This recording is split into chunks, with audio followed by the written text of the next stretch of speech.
Floating freely on the flight deck, Sally Ride communicates with ground controllers in Houston during her STS-7 mission in June 1983. Credit NASA. Sally Ride became the first American woman to go into space when she flew on the Space Shuttle Challenger on June 18, 1983. She made 2 shuttle flights, and later became a champion for science education and a role model for generations. Ride died of cancer in 2012, born in Encino, California, on May 26, 1951. Sally Kristen Ride was the older of 2 daughters of Dale B.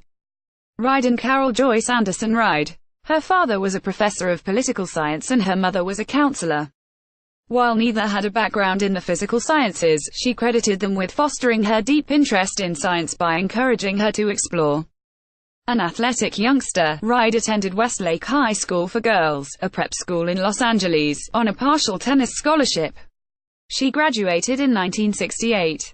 After a brief foray into professional tennis, she returned to California to attend Stanford University. There she received a Bachelor of Science degree in physics and a Bachelor of Arts degree in English in 1973. Furthering her studies at Stanford, she obtained a Master of Science degree in 1975 and a doctorate in physics in 1978, according to a NASA biography of Ride. After completing her studies at Stanford, Ride applied to the National Aeronautics and Space Administration (NASA). Besting thousands of applicants, Ride was selected as one of NASA's first 6 female astronauts and began spaceflight training in 1978. Ride started her aeronautics career on the ground, serving as a capsule communicator Capcom as part of the ground support crew for the 2nd November 1981 and 3rd March 1982 shuttle flights. At 32, Ride experienced her first spaceflight as a mission specialist on STS-7, NASA's 7th shuttle mission, aboard the Space Shuttle Challenger. The mission launched on June 18, 1983, and returned to Earth on June 24. Tasks on the mission included launching communications satellites for Canada and Indonesia. The astronauts also conducted the first successful satellite deployment and retrieval in space using the shuttle's robotic arm. During the flight, Ride became the first woman to operate the shuttle's robotic arm. Ride's history-making Challenger mission was not her only spaceflight. She also became the first American woman to travel to space a second time when she launched on another Challenger mission, STS-41G, on October 5, 1984. That mission lasted 9 days. On that flight, she used the shuttle's robotic arm to remove ice from the shuttle's exterior and to readjust a radar antenna. Ride was assigned to a 3rd shuttle mission, but her crew's training was cut short by the Challenger disaster in January 1986. Images. Sally Ride, first American woman in space. While Ride shaped the future of space aeronautics on her first historic Challenger flight, she continued to influence the space program after her days of space travel were over. Ride served on the Accident Investigation Board set up in response to the 2 Space Shuttle tragedies, Challenger in 1986 and Columbia in 2003.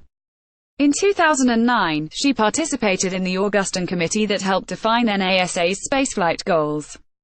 From 1982 to 1987, Ride was married to fellow astronaut Stephen Hawley. They had no children. Former astronaut Sally Ride talks to young women at the Sally Ride Science Festival, held at the University of Central Florida, Orlando, Florida, in 2003. Credit NASA. After she left NASA in 1987, her passion for space and science continued. Ride joined Stanford University Center for International Security and Arms Control. She later became a professor of physics at the University of California, San Diego. She served as president of Space.com from 1999 to 2000.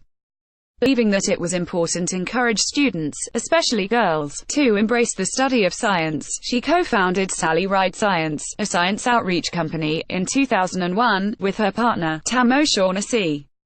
One of the company's efforts included adding the MoonCam experiment onto unmanned NASA's Grail moon gravity probes, which allowed students to choose and take their own photos of the moon from lunar orbit.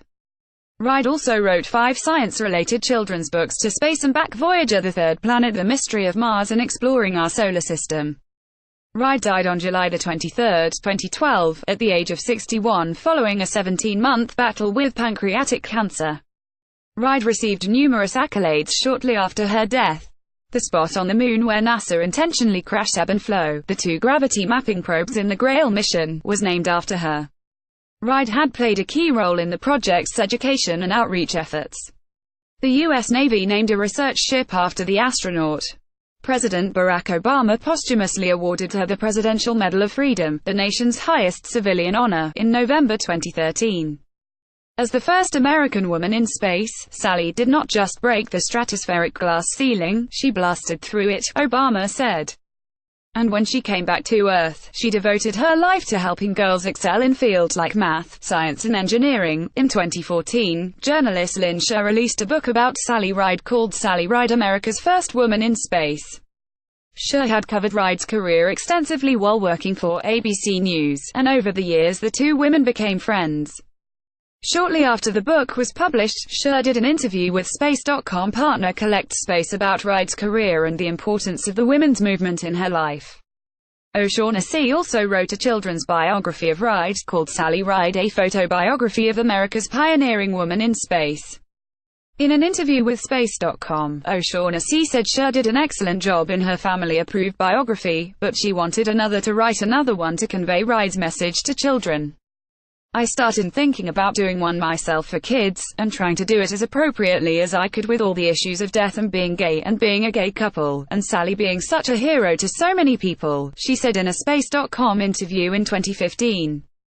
In late 2017, the U.S. Postal Service announced that Ride's image would appear on a stamp in 2018. The design portrays a painted portrait of Ride as she appeared around the time of her first spaceflight in 1983. Behind her is a space shuttle heading into space. Sally Ride inspired the nation as a pioneering astronaut, brilliant physicist and dedicated educator, the USPS said in a press release at the time. Additional reporting by Elizabeth Howell, Space.com contributor. Additional resources.